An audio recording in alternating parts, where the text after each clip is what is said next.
अस्सलाम वालेकुम फ्रेंड्स, आप देख रहे हैं हमारा यूट्यूब चैनल अलमका टेक एंड बिजनेस। अब दुनिया भर से हमारे तमाम व्यूवर्स को मिडनाइट मार्केट अपडेट में बहुत बहुत वार्म वेलकम।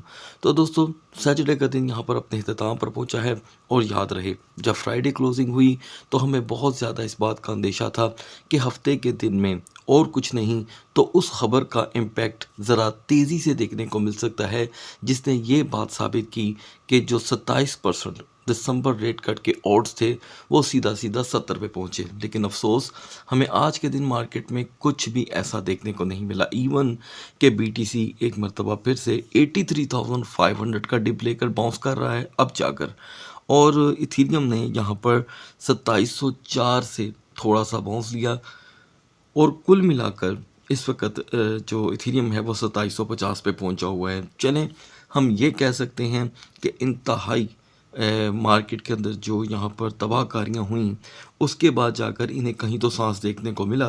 तो ये जो सांस कितनी देर के लिए है, इस पर हम आगे चल कर के बात करेंगे। दोस्तों, कैपिटलाइजेशन थोड़ी सी इम्प्रूव हुई है 2.95 से 2.97, और अगर हम डोमिनेंस की बात करें तो वो जूं का तू है।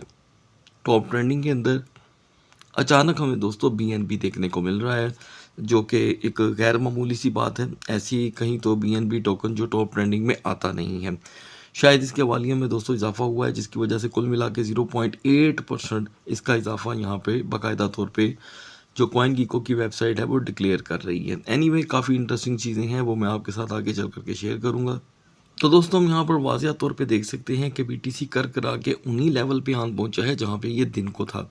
लेकिन सेकंड ट्रेडिंग सेशन के बाद क्योंकि कोई वॉल्यूम नहीं था, तो ये बेयारो मददगार दिखाई दी, और मार्केट तकरीबन आपको हर तरफ बेयारो मददगार ही दिखाई दे रही है। एनीवे, बीटीसी के लिए जो एक सेफ जोन है दोस्तों, वो अभी तक ये हासिल नहीं कर सका। एक गिरावट सी है, इस पे हम लास्ट में डिस्कस कर लेंगे। यहाँ पर टाइम सेव कर लेते हैं। XRP से यहाँ से दोस्तों हम करेंगे आगाज़। सुबह जब आपको XRP के बारे में अपडेट दी गई दोस्तों, तो आपको बताया गया कि 1.85 इसकी सपोर्ट रहेगी। इसमें कोई शक नहीं है कि XRP ने यहाँ पे 1.88 तक जाके अपनी एक सपोर्ट बनाई, जो कि वैलिड नहीं है। वैलिड 1.85 ही है, और रेजिस्टेंस जो आई हमारे सामने देखने को वो 1.95 की है। बहुत से व्यूअर की डिमांड थी कि XRP आहर इस तरह बदहाली का शिकार क्यों है। देखें गाइस, XRP के हवाले से पिछले दिनों जितनी खबरें थी सब पॉजिटिव थी, ठीक है। कोई एक खबर ऐसी नहीं है जो ये बात साबित करे कि XRP के ऊपर ये जो कोई वबाल आया है वो कोई उस खबर की वजह से हो, ठीक है। और अगर हम इसकी यहाँ पर पिछले 7 दिन की परफॉर्मेंस देखें तो इसका डैमेज आम टोकन की निस्बत काफ़ी कम है, इसलिए कि ये 2.40 से टूटा है, और 2.40 को हम अगर 1.93 से मैच करें तो ये टोटल 47 सेंट का क्रैश है, जो कुछ भी नहीं है। जबकि कंपैरेटिवली विद द BNB इसके अंदर कुल मिला के 600 तक का लॉस हुआ है, ठीक है, इसकी करंट रेजिस्टेंस का। तो मैं समझता हूँ कि ये लिक्विडेशन होती है, ख़ास करके वो लिक्विडेशन जिसमें हमें मोस्टली लोगों का प्रॉफिट टेकिंग के बाद का लेवल देखने को मिलता है, या फिर ओपन इंटरेस्ट की जो ट्रेड्स होती हैं उनकी यहाँ पर लिक्विडिटी। आई होप आप इस बात को अच्छे तरीके से समझते होंगे। तो दोस्तों, अब बढ़ते हैं BNB की तरफ। BNB की सपोर्ट दोस्तों अभी भी 800 की ही है, लेकिन यहाँ पर BNB अपनी स्ट्रेंथ शो करने की कोशिश कर रहा है। 814 का लो हमने फिर देखा।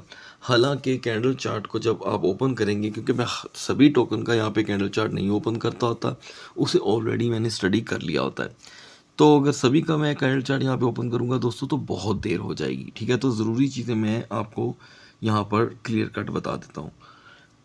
BNB का जो कैंडल चार्ट है वो इस वक्त 814 को सपोर्ट साबित करता ही नहीं है, लेकिन BNB वहाँ से बार बार बाउंस लेकर अपनी जो कि है स्ट्रेंथ शो कर रहा है, लेकिन ये आर्जी है। फिर भी 800 को ही तरजीह रहेगी यहाँ पर।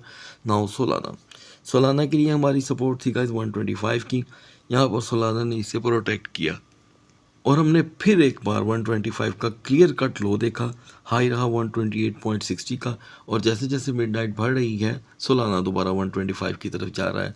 तो इसको एक वक्ती तौर की सपोर्ट हासिल है 125 पे, दैन अदरवाइज मुंह बोलता सबूत, एक सपोर्ट जो है वो 120 की रहेगी। कुछ व्यूअर की डिमांड थी about to Doge and about other altcoin for the holding in support condition in this market.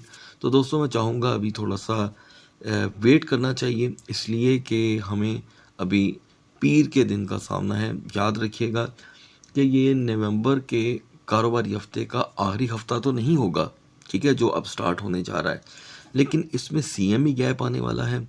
और इस सीएमई गैप में हमने ये देखना है कि जो पिछले हफ्ते की तबाहकारियाँ हुई मार्केट में वो और कितनी संगीन होती हैं। तो इसलिए थोड़ा सब्र कर लिया जाए तो ये एक बेहतर डिसीजन होगा। अदरवाइज़ आप ख़ुद भी एक बेहतर जजमेंट ले सकते हैं मार्केट को लेकर। अब आते हैं दोस्तों यूनिस्वैप की तरफ, और मैं आपको यहाँ पे अपडेट करता चलूँ कि यूनिस्वैप जिसकी सपोर्ट 6.10 थी वो आज जा कर के यहाँ पर ट्रिगर हुई है, ठीक है, और बड़ी मुश्किल से यूनिस्वैप यहाँ से बाउंस ले रहा है। एन मुमकिन है हम 6.25 से 6.30 की नॉर्मल रेजिस्टेंस इसमें देखें। फर्दर अब आते हैं हम टाओ की तरफ। तो दोस्तों टाओ को यहाँ पर रेजिस्टेंस दरकार थी आज के दिन, जो आपको अपडेट की कर दी गई थी 280 की।